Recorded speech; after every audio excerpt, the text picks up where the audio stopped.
Hello et bienvenue dans un nouvel épisode du Business en Transparence. Comme tous les mercredis, je suis ultra contente de vous retrouver et je crois que je vous le dis à chaque fois, mais en même temps, c'est vraiment ce que je pense et ça me fait plaisir de le rappeler pour que vous sachiez vraiment que c'est avec plaisir que je le fais en fait et que j'adore pouvoir vous faire passer les messages sous la forme du podcast et de me dire que voilà, vous allez écouter ça, qu'on va ensuite pouvoir en discuter, ça me fait toujours trop plaisir. Du coup, c'est toujours avec plaisir que je partage ce petit instant avec vous. Et voilà, j'aime partager le fait que j'aime vous partager des choses.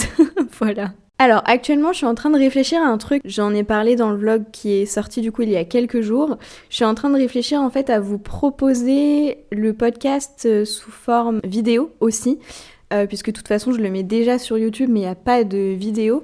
Mais voilà, j'aimerais bien que vous puissiez le regarder un petit peu comme une vidéo YouTube classique si ça vous parle, si ça vous plaît. Et puis en plus comme ça c'est aussi une façon de créer du contenu sur mon compte Instagram en fait et de le promouvoir de manière un petit peu plus en accord avec ce que j'aimerais faire ou en tout cas ce que j'aimerais tester. Le seul souci c'est que ce que j'adore dans mes épisodes de podcast, c'est le fait de pouvoir enregistrer sans avoir à me prendre la tête sur le décor, sur ma présentation, la façon dont je me tiens, comment je suis habillée, comment je suis maquillée. Bref, j'aime le fait de pouvoir enregistrer en étant ultra chill. Alors, j'aime pas trop enregistrer dans mon lit ou dans mon canapé. Je sais qu'il y en a qui aiment bien le faire, mais moi, c'est pas du tout mon kiff parce que j'ai l'impression que du coup, je suis pas dans le même mood, je suis pas dans la même ambiance et du coup, j'arrive pas à faire passer les messages de la même façon. Je l'ai fait une fois parce que j'étais un peu malade et franchement, j'ai pas du tout aimé. Bon, après, c'est parce que j'étais malade, mais bref, en tout cas, moi, c'est pas un truc qui résonne pour moi. Donc, en soi, pas de souci à ce niveau-là, mais par contre, vous voyez, j'enregistre du coup le jeudi.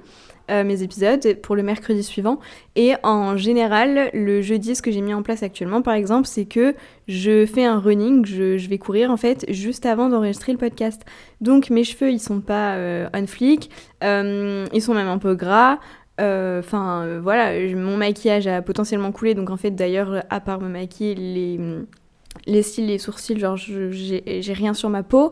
Donc voilà, et visuellement, moi je préfère quand même être apprêtée, parce que c'est comme ça, je suis comme ça, c'est quelque chose que j'ai toujours aimé.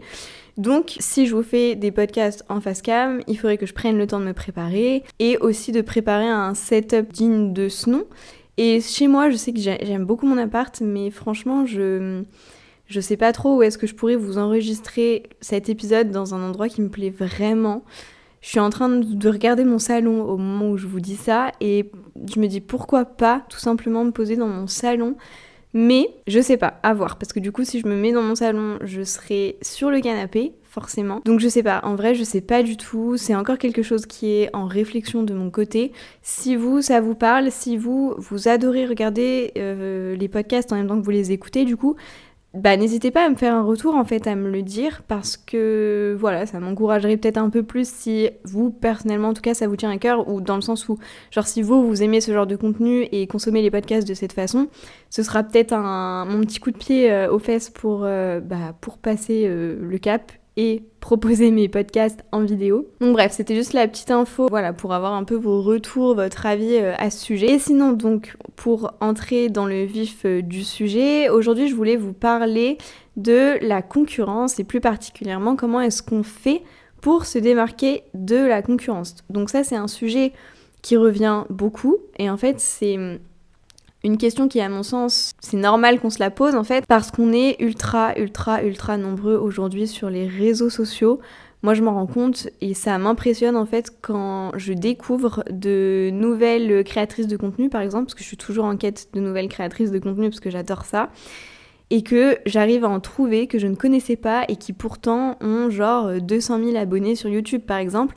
Et à chaque fois ça me choque parce que je suis là genre mais putain mais elle je la connaissais pas du tout mais en fait elle est méga connue. Alors qu'il y en a tellement d'autres encore qui sont connues et que je connais mais que je consomme pas forcément ou que je consomme. Bref, et donc je ne parle même pas, donc il y a tous ceux qui ont pété, plus ou moins à différentes échelles, il y a tous ceux pour qui ça marche pas forcément aussi. Enfin bref, il y a énormément de monde, donc c'est normal aujourd'hui qu'on se pose la question de comment est-ce qu'on fait pour se démarquer ? Parce qu'en fait, on en vient à un moment où on a l'impression que là, sur les réseaux sociaux, c'est carrément saturé, que du coup, on n'a pas notre place et qu'on ne peut rien faire si ce n'est produire du contenu dans le vent, et on est condamné à être invisible et à ne pas pouvoir atteindre nos objectifs parce que tous les autres prennent toute la place. On peut vite fait être amené à tomber là-dedans, à se dire que ce qu'on fait, ça marche pas, parce que de toute façon, en gros, toute la lumière qui était possible de prendre sur les réseaux sociaux a déjà été prise. Le truc, c'est que je pense que c'est faux, parce que tous les temps, on voit de nouvelles personnes émerger. Moi, il y a quelques mois, j'ai découvert 2 créatrices de contenu qui sont en train de péter pas mal, dont j'aime beaucoup le contenu. Il y a The Real Talina. J'adore son contenu, j'adore sa personnalité, j'adore son univers trop esthétique et tout, j'adore cette fille. Et j'ai aussi Sarah DRN, je crois. Pareil, j'adore tout ce qu'elle dégage, son contenu, etc. C'est très simple, on est sur un contenu plus simple, mais vraiment les conseils, les tips et tout qu'elle donne, la façon qu'elle a de s'exprimer, etc. Moi, ça me parle beaucoup. Et bref, donc aujourd'hui, je sais pas exactement à combien d'abonnés elles sont, j'ai pas été voir, je vous avoue, mais je sais que c'est des filles qui, il y a quelques mois en arrière, n'en étaient pas là, et en fait, elles sont en train de péter depuis quelques temps, alors qu'avant, c'était pas le cas, et qu'elles auraient très bien pu se dire et s'arrêter au fait que les réseaux sociaux sont saturés, il n'y a plus de place pour personne, donc je vais rien faire, j'arrête tout, parce que ça marche pas. Elles auraient très bien pu s'arrêter là, et au final, non, elles ont réussi à trouver leur truc, et c'est justement parce qu'elles ont réussi à se démarquer de la concurrence, d'une certaine façon, qui fait qu'elles ont réussi à faire leur place. Et ça, du coup, on va en parler, mais du coup, je comprends en fait ce sentiment, parce que même moi, parfois, je me le dis, mais je comprends ce sentiment de on est trop, et il y a un moment où c'est plus possible, en fait, on fait une overdose de contenu, une overdose de créateurs de contenu, mais c'est pour ça qu'aujourd'hui, je pense qu'on arrive, alors moi, j'ai toujours fonctionné comme ça, mais je sais que c'est pas le cas de beaucoup, je pense qu'aujourd'hui, on arrive à un moment où on sélectionne vraiment avec soin les personnes qu'on suit, et finalement, il y en a pas des masses. Moi, je suis pas énormément de créatrices de contenu. Il y a les 2 dont je vous ai parlé, que j'ai découvert récemment. Il y a Julia ECB, que j'affectionne beaucoup aussi. J'adore regarder ses vlogs, j'en rate pas un. J'aime beaucoup Léna Adorable, je regarde souvent ses contenus. J'adore Enjoy Phoenix, voilà, tout ce qu'elle produit. Vraiment, j'adore cette fille. Autant je consommais pas ses contenus en étant gamine, mais... quand tout le monde regardait ses contenus, moi je regardais pas du tout. D'ailleurs, j'aimais pas YouTube spécialement à l'époque. C'est venu beaucoup plus tard pour moi parce que tout ce qui était make-up et tout ça ne m'intéressait pas. Après, il y avait tous les trucs genre McFly et Carlito, etc. Moi, ça m'a... En vrai, j'ai l'impression d'être un extraterrestre quand je vous dis ça. Mais ça m'a jamais intéressée de ouf. Il y avait Mr V que je regardais énormément. Mais le reste, je regardais genre So Andy aussi de temps en temps. Natou, enfin voilà, les trucs un peu à l'ancienne. Mais bref, sinon, Enjoy Phoenix, j'aimais pas spécialement à l'époque. Enfin, c'est pas que j'aimais pas, mais juste ça ne m'intéressait pas parce que tout ce qui était make-up, genre pareil, Sananas, etc., je n'ai jamais consommé ce genre de contenu. Gaëlle Garcia Diaz, je regardais pas, maintenant je regarde un peu, mais dès qu'elle parle de make-up ou quoi, ça m'intéresse pas, je vais pas regarder. Je vais regarder par exemple les rares fois où elle a fait des vlogs, quand elle fait ses home tours pour Noël là, avec sa déco, j'adore parce que je suis une grande fan de Noël, donc tout ce qui touche à Noël je regarde. Quand elle fait les vidéos avec Silent Jill, que je suis beaucoup Silent Jill aussi, alors pas ses vlogs, mais tout son contenu autour de tout ce qui est horreur, paranormal, etc. Donc voilà, je suis beaucoup Allo Alaya, mais franchement, là je crois que j'ai fait le tour. Vous voyez, il n'y a pas énormément de personnes que je suis, et ça me convient comme ça en fait, et je sais que de temps en temps, j'aime bien chercher de nouvelles personnes, quand j'en trouve, je suis méga contente. Mais voilà, en fait, je vais jamais suivre trop de personnes en même temps. Je sais que j'ai des périodes, je vais suivre plus de créateurs qu'à d'autres périodes. Ça tourne, mais bref, je pense qu'on est amené effectivement à réduire un petit peu le nombre de personnes qu'on regarde, mais que c'est pareil pour chacun et que du coup, il y a de la place pour tout le monde en fait, parce que justement, tu vas raisonner avec des personnes qui vont pas raisonner avec d'autres personnes. Il y a des personnes qui ne vont pas raisonner avec tes concurrents parce qu'ils vont pas avoir les mêmes valeurs, ils vont pas avoir les mêmes approches, ils vont pas du tout vibrer avec le contenu qu'ils font, parce que soit ils vont pas kiffer le message, soit ils vont pas kiffer la façon dont le message est transmis. Bref, il y a des choses qui vont pas parler à ta cible chez tes concurrents, alors qu'à l'inverse, il y a des choses qui vont vibrer très fort pour eux, chez toi, et qui vont se reconnaître vraiment chez toi, et c'est ça qui va faire en fait que tu vas réussir à te faire ta place. Et c'est justement là où je veux en venir, mais bref, on va y revenir juste après. Tout ça pour dire qu'il faut vraiment arrêter de penser qu'il n'y a plus de place pour personne et que les réseaux sociaux sont saturés, parce qu'à mon sens, c'est pas vrai. Et par exemple, j'aime bien faire une comparaison avec le rap. Je trouve que c'est pareil dans le rap. Bon, alors moi j'adore le rap, genre vraiment le rap plus français qu'US. Enfin, c'est pas que j'aime moins le rap US, c'est juste qu'en vrai j'en écoute moins, mais plus ça va et plus j'en écoute d'ailleurs. Mais j'adore le rap français US, peu importe. Faut savoir, pour la petite anecdote, que moi j'ai vraiment été bercée par le rap et le reggae, notamment. Enfin d'autres styles de musique aussi, genre la soul et tout, mais vraiment le plus avec mon père, il y a toujours eu déjà de la musique chez moi et ça a toujours été du rap ou du reggae. Donc j'ai été bercée là-dedans, c'est forcément des styles musicaux que j'affectionne beaucoup, auxquels je suis attachée. Et donc voilà, j'écoute du rap depuis que je suis gamine, vraiment, j'étais dans le ventre de ma mère, j'écoutais déjà du rap, hein, clairement, voilà. Et du coup, j'ai entendu pas mal de rappeurs, et c'est vrai qu'en grandissant, quand j'ai commencé à développer mes propres goûts qui se détachaient de mon père, en fait, je me disais qu'il y avait beaucoup de rappeurs, enfin que je trouvais que plus on avançait, et même des fois, encore aujourd'hui, je me le dis, en fait, je me dis, il y a tellement de nouveaux rappeurs qui émergent, notamment avec les réseaux sociaux. À chaque fois qu'il y en a un autre qui arrive, je suis ultra surprise, parce qu'à chaque fois, je me dis, il n'y a pas de place pour lui. Enfin, il y a plus de place. Genre, tous les genres possibles ont été exploités dans le rap, tous les styles différents ont été exploités dans le rap, il n'y a plus de place pour de nouvelles personnes, mais c'est faux en fait, il y a toujours de nouvelles personnes qui arrivent et qui arrivent à se faire leur place, et encore heureux, parce que du coup ça veut dire que les choses se renouvellent et que ça bouge, et qu'on n'est pas tout le temps à faire la même chose. Enfin, le rap, depuis le début du rap, a tellement évolué, parce que justement, il y a de nouvelles personnes qui sont arrivées avec de nouveaux genres, de nouveaux styles, et qui ont su faire évoluer le rap, que ce soit US ou français, enfin peu importe, ou même autre, hein, j'en sais rien, après j'écoute pas, je sais pas, genre le rap allemand, italien ou quoi, j'écoute pas spécialement, mais bref, donc c'est avec de nouvelles personnes qu'il y a au final de nouvelles choses qui se mettent en place, des nouveaux messages qui sont passés de manière différente, etc. Enfin bref, c'est comme ça que les choses évoluent justement, parce qu'il y a de nouvelles personnes qui arrivent. Et bref, moi justement, déjà à l'époque du lycée, je commençais à me dire qu'il y avait plus de place pour personne, alors qu'au final, à ce moment-là, on a vu apparaître Niska ou Ninho, par exemple, qui ont connu un succès de dingue. Enfin, c'est toujours le cas, hein, mais ce que je veux dire, c'est que c'était vraiment genre leur apogée à l'époque où moi j'étais au lycée en tout cas. Ils sont arrivés, ils ont tout pété. Je vous parle même pas de PNL. Enfin, moi je suis pas ultra fan de PNL, mais par contre ils ont arrivé et clairement ils ont plié le game, parce qu'ils sont arrivés, ils avaient leur propre style. Enfin, personnellement, c'est pas trop le genre de rap que j'écoutais, alors je suis pas la meilleure placée pour dire ça, mais avant PNL, j'avais pas du tout entendu ce style de musique ailleurs. Enfin, c'est vraiment propre à eux, je trouve. Et puis pareil, l'été dernier, donc bien plus tard, j'ai découvert le rappeur Solalune. Alors lui, il est beaucoup moins réputé que des PNL, Niska, Ninho ou peu importe. Beaucoup moins réputé, mais moi c'est un rappeur que j'affectionne beaucoup, et notamment parce qu'il a son style bien à lui, genre sa musique je la trouve vraiment particulière, mais c'est particulier à lui en fait, genre sa voix, sa façon de poser, etc. Et c'est pour ça que j'affectionne autant ce mec en fait, et que je ronge ses sons, mais littéralement, voilà. Et en fait voilà, chacun de ces rappeurs, ils ont leur propre inspiration, ils s'inspirent des rappeurs qui les ont fait rêver, qui les ont eux-mêmes bercés quand ils étaient jeunes, etc. Mais ensuite, à force de travailler, à force de tester, etc., ils découvrent leur propre patte et ils se font une place, alors même qu'on est tenté de se dire comment le mec il a fait, parce qu'il y avait plus de place déjà pour lui.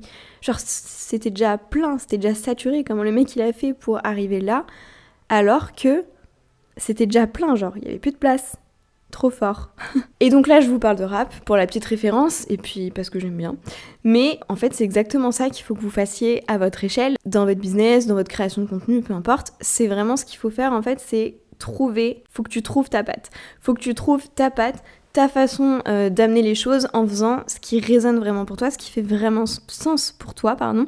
Et c'est un point sur lequel j'insiste énormément sur mes différentes plateformes. Si tu m'écoutes depuis un moment ou si tu me suis depuis quelques temps sur Insta, YouTube ou quoi, t'es pas sans savoir à mon avis que c'est quelque chose que je dis très souvent et que je prône de plus en plus d'ailleurs. Le plus important, c'est que tu fasses des choses qui résonnent vraiment pour toi, qui font sens pour toi, mais genre à tous les niveaux, autant sur le fond que sur la forme, c'est ultra important. Je trouve que c'est très important en termes de stratégie, ça c'est clair et je vais t'expliquer pourquoi après, mais autant en termes de plaisir en fait, c'est-à-dire que plus tu fais des choses qui font vraiment sens pour toi, qui te ressemblent, que tu kiffes, plus tu vas prendre du plaisir et plus tu vas faire kiffer ton audience aussi en fait. Mais surtout toi, tu vas prendre du plaisir. Tu vas kiffer ce que tu fais. Et je veux dire, ça, y a pas à chercher midi à 14h. Genre, c'est à partir du moment où tu fais ce que tu kiffes, tout devient genre tellement plus beau, plus simple, plus fluide, enfin voilà. Y a pas besoin de se forcer en fait, limite. Ça vient naturellement et basta. Mais après, effectivement, il faut, je pense, un certain temps, de la pratique et un certain travail pour réussir à vraiment trouver sa patte, son truc à soi et son kiff, mais franchement ça vaut le coup. En fait vraiment le truc qu'il faut se dire c'est que ça sert à rien de faire comme tout le monde, ça sert à rien de faire comme les autres parce que non seulement c'est déjà fait, c'est déjà pris, mais en fait ça va pas résonner avec toi, et si ça résonne pas avec toi, ça résonnera pas avec ta cible non plus, ça il faut que tu te le dises. Et en fait la façon dont tu peux te démarquer sur les réseaux, c'est en étant authentique, et je sais que c'est un truc que tu entends à longueur de journée, ok, mais moi il y a eu un moment au tout début où quand j'entendais tout le monde dire faut être authentique, ok, mais comment? Genre, je sais pas, mais moi ça me paraissait trop abstrait quand les gens ils disaient ouais faut être authentique,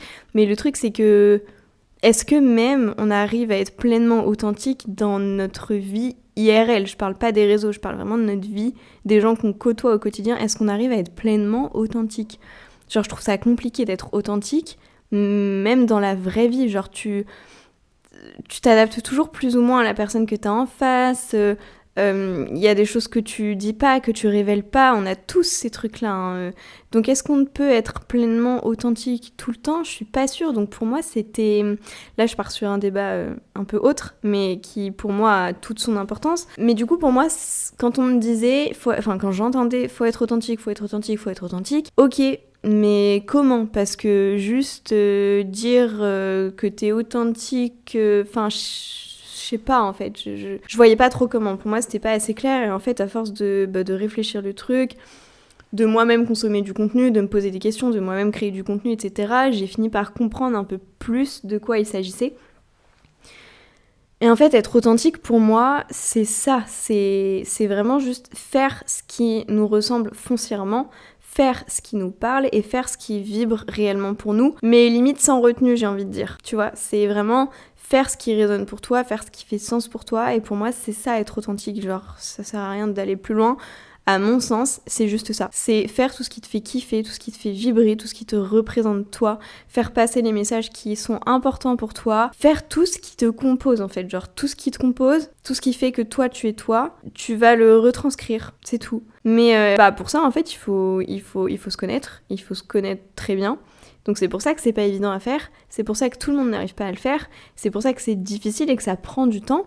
Parce qu'il faut se connaître, ça demande vraiment un travail de ouf, non seulement dans un premier temps, et puis en plus après, tout le temps, il faut tout le temps que tu puisses analyser, te poser des questions, te remettre en question, essayer de comprendre les choses, tes réactions, essayer d'aller vraiment creuser en toi en fait, et c'est pas forcément évident. Mais le jour où tu intégreras vraiment cette idée que pour te démarquer de la concurrence, ce qu'il faut c'est que tu sois juste toi-même, que tu trouves ta patte, que tu sois authentique, et qu'être authentique, c'est juste le fait de faire du soi, genre faire ce qui nous représente, faire ce qui fait vraiment sens pour nous. Le jour où tu auras compris ça, ça va déjà beaucoup bouger de ton côté, ça va grandement faciliter les choses, et tu vas commencer à avoir des résultats. Et moi, c'est un truc que je veux vraiment développer dans la Glow Academy, c'est vraiment un truc qui me tient à cœur.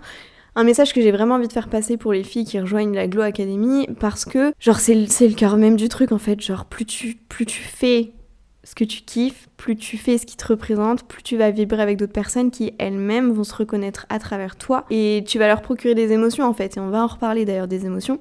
Mais bref, dans la Glow Academy, c'est un truc sur lequel j'ai beaucoup insisté, c'est pour ça qu'il y a le premier module qui insiste énormément sur toute la partie introspection, apprendre à se connaître, les valeurs, etc. Et la plupart des points dont on va parler ici, et plus encore même. Donc voilà, c'est un truc qui me tient grave à cœur dans la Glow Academy, et pour moi, c'est un pilier absolument fondamental pour réussir sur les réseaux, c'est de non seulement savoir se démarquer, ok, mais surtout savoir créer du contenu qui résonne vraiment avec nous, qui fait vraiment sens pour nous, qui nous représente vraiment, sans retenue. Et plus tu te libères dans ton contenu, dans ta création, plus tu arriveras à toucher de monde, je pense. Donc bref, ça c'est un objectif que j'ai dans la Glow Academy, c'est vraiment d'essayer de faire comprendre ça aux filles et du coup de les pousser à faire toujours plus de contenu qui leur ressemble vraiment, sans se poser 36 000 questions. Mais du coup, il faut faire déjà tout un travail aussi au niveau de la peur du regard des autres, certaines croyances limitantes, etc. Bref, je ne dis absolument pas que c'est facile, bien au contraire, réussir à créer du contenu et à se démarquer de la concurrence, c'est dur et c'est pas pour rien que c'est dur. C'est pas juste parce que y a trop de monde et que du coup, c'est trop dur de se faire sa place parce que tout a déjà été fait. Non, tu peux largement te différencier en étant toi-même, mais ça veut dire qu'il faut que tu fasses un sérieux travail d'introspection sur toi, un sérieux travail d'analyse, qu'il faut que tu comprennes vraiment les messages que tu as envie de faire passer, ce qui fait sens pour toi et puis comment tu as envie de le faire passer. Et puis il faut aussi réussir en plus de ça à dépasser ses peurs, parce que du coup ça veut dire qu'il faut qu'on soit libéré de la peur du regard des autres, du jugement, etc. Il faut réussir à passer certaines croyances limitantes, enfin bref, c'est tout un travail à faire sur soi-même et c'est pas facile. Mais c'est en ça que je dis souvent que l'entrepreneuriat c'est un excellent outil pour travailler sur soi. Donc voilà, ça c'est des choses que je partage pas mal dans la Glow Academy, notamment dans le premier module, un peu dans tous les autres. Mais en tous les cas ici, je vais déjà vous donner quelques clés. Mais bon, déjà je vais te donner quelques clés dans ce podcast, hein, bien sûr. On est là pour ça. Mais déjà, donc la première chose que je disais, c'est qu'il faut absolument que tu apprennes à te connaître. Donc tu vas faire un premier travail d'introspection classique, on va dire. Tu vas vraiment venir te poser des questions sur toi-même et y répondre. Et tu peux faire ça, genre en gros, je sais pas, tous les matins, tu te fais des sessions où tu viens te poser des questions. Tu viens faire du journaling par exemple, et puis tu peux regarder sur Pinterest, il y a plein d'exemples de questions que tu peux te poser pour essayer d'apprendre à te connaître un peu plus. Tu peux faire du shadow work, soit en allant voir des vidéos sur YouTube à ce sujet, ou sur Pinterest, ou alors tu prends des programmes, par exemple, il y a des programmes qui sont très bien pour ça. Voilà, donc tu vas faire un premier travail d'introspection sur toi, mais tu vas surtout venir le faire quotidiennement. Quotidiennement, tu vas venir te poser des questions sur toi, t'analyser et essayer de sortir de ton corps à chaque réaction, chaque sensation, chaque chose que tu ressens en fait. Tu vas venir te poser la question de pourquoi est-ce que tu ressens ça comme ça en fait ? Qu'est-ce qui t'a déclenché cette émotion, cette sensation ?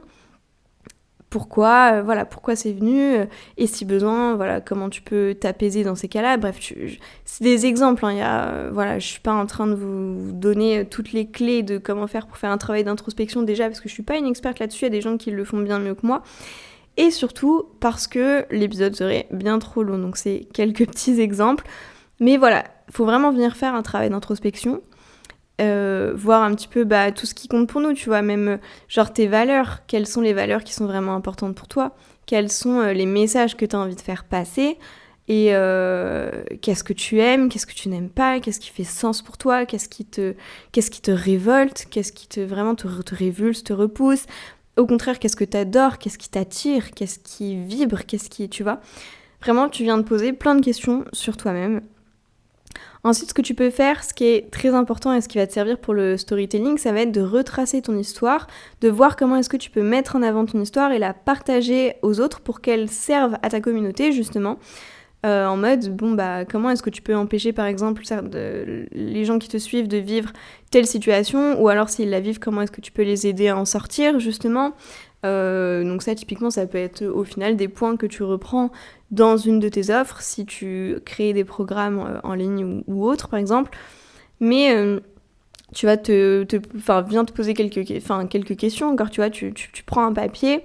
Il y aura sûrement il y a l'exercice d'ailleurs de toute façon qui est là, que tu peux télécharger, soit du coup en description ou alors en passant directement par ma bio Instagram. Mais il y a un exercice du coup qui est là pour t'aider. Mais bref, pour t'aider en complément de cet épisode de podcast. Mais bref, du coup, tu viens de poser quelques questions, genre, qu'est-ce que t'as vécu dans ta vie ? Essaye de retracer un petit peu ta vie et les moments clés de ta vie, les moments qui t'ont blessé, peut-être. C'est pas agréable, hein, mais encore une fois, je dis pas que c'est facile, mais tu viens voir un petit peu les moments qui t'ont blessé, les moments qui t'ont fait du mal, et au final, comment est-ce que tu t'es sorti de ça ? Qu'est-ce que c'est venu provoquer chez toi ? Viens parler des moments où vraiment tu as eu des déclics dans ta vie. Par quoi est-ce qu'ils ont été causés ? Et ce que ça t'a apporté derrière ? Comment tu as fait derrière pour aller mieux, etc. Tu peux parler aussi de tes réussites. On n'est pas obligé de parler que de choses négatives. Mais voilà, tu peux te demander aussi, est-ce que tu as toujours voulu en être là où tu étais ? Où tu es aujourd'hui, pardon. Je sais pas, genre quels étaient tes rêves étant plus jeune, que sont-ils maintenant, qu'est-ce que t'as fait jusqu'ici pour atteindre tes objectifs, est-ce que ça a marché, si oui, pourquoi, sinon, pourquoi aussi. Enfin voilà, tu viens vraiment te poser des questions sur ton parcours, et une fois que t'as fait un petit peu le point et que t'as un petit peu retracé ta vie, tu vas essayer de voir comment est-ce que tu peux, j'ai envie de dire romantiser, mais pas romantiser, mais en tout cas le mettre en forme, mettre tout ça en forme pour t'en servir dans ta communication un peu tous les jours, tu vois. Comment est-ce que tu peux t'en servir pour faire passer tes messages, en fait, tout simplement. Ensuite, tu vas faire le point, comme je te disais tout à l'heure, sur tes valeurs, les valeurs qui sont fondamentales pour toi. Donc, tu vas venir définir vraiment les 5 valeurs qui sont les plus importantes pour toi. Et tu vas t'efforcer de les incarner déjà dans ton quotidien et du coup, dans ta création de contenu. Et plus tu vas incarner tes valeurs, plus tu vas renforcer ton personal branding, parce qu'en réalité, tout ce que je te dis depuis tout à l'heure, c'est de ça dont il s'agit, c'est ton personal branding, très clairement.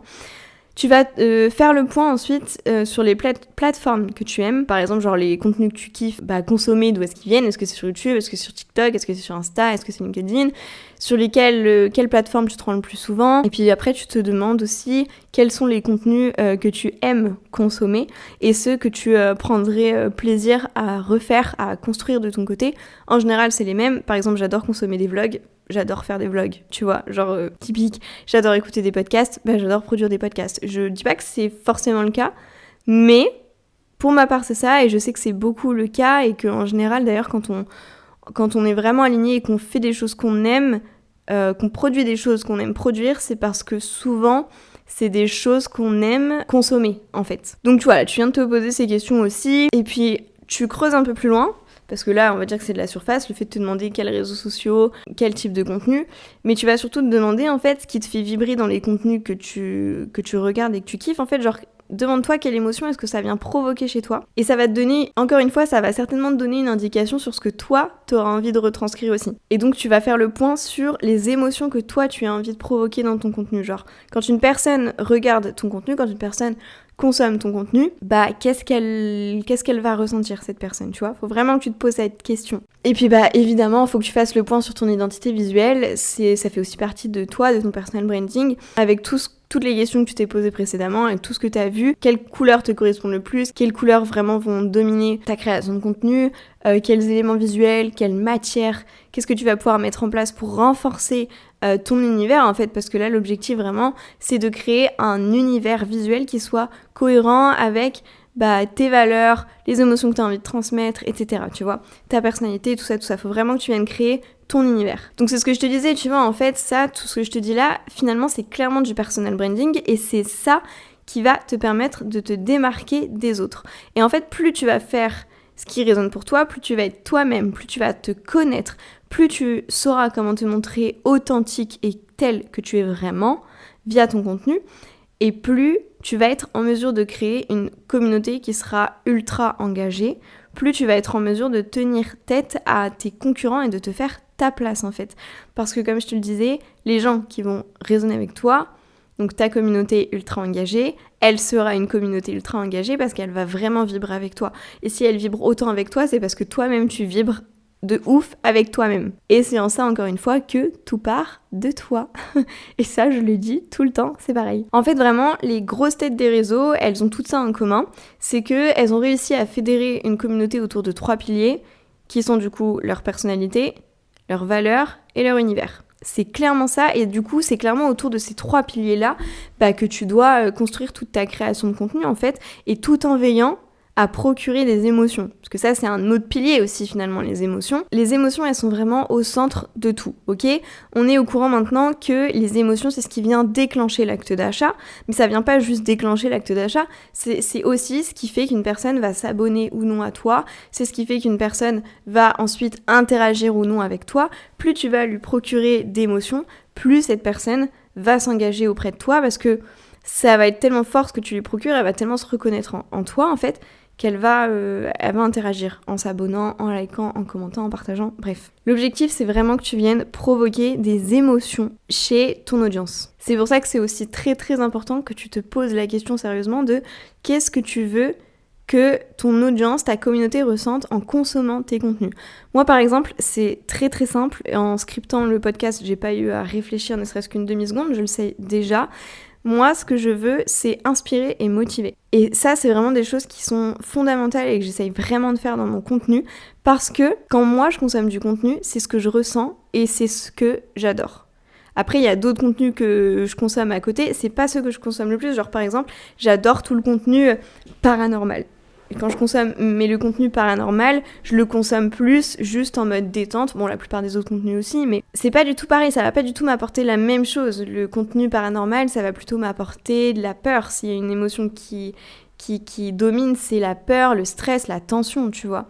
Mais ça aussi, ça se vaut, hein. Enfin, tu vois, les gens qui cartonnent de ouf, c'est parce qu'ils arrivent à merveille, soit dans leur façon de faire, soit dans leur façon de parler ou quoi, à retranscrire, à transmettre la peur. C'est pour ça que, par exemple, Silent Jill, elle cartonne autant. Elle a une façon, ne serait-ce que de poser sa voix, où elle arrive de ouf à te mettre sous tension.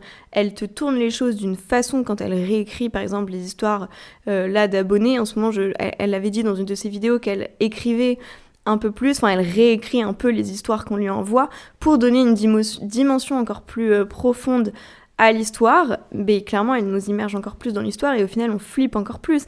Et c'est pour ça que ces contenus à Jill marchent autant et que j'adore, c'est parce que vraiment elle arrive parfaitement à nous emmener dans son univers. Déjà, premièrement, elle a un personal branding absolument incroyable. Bon, déjà, moi, c'est le genre de truc avec lequel je vibre totalement, mais hormis ça, même si je vibrais pas avec, elle a son univers, mais parfaitement installé, jusqu'à ses fringues. Enfin, moi, cette femme, elle me régale. Et en fait, c'est ça, vous voyez, donc majoritairement, donc j'adore ce type de contenu, mais ça c'est plus le type de contenu par exemple que je regarde soit le samedi en faisant mon ménage parce que j'aime bien avec mon petit casque et tout, ou le dimanche quand je suis posée dans mon canapé, encore plus les dimanches pluvieux, voilà.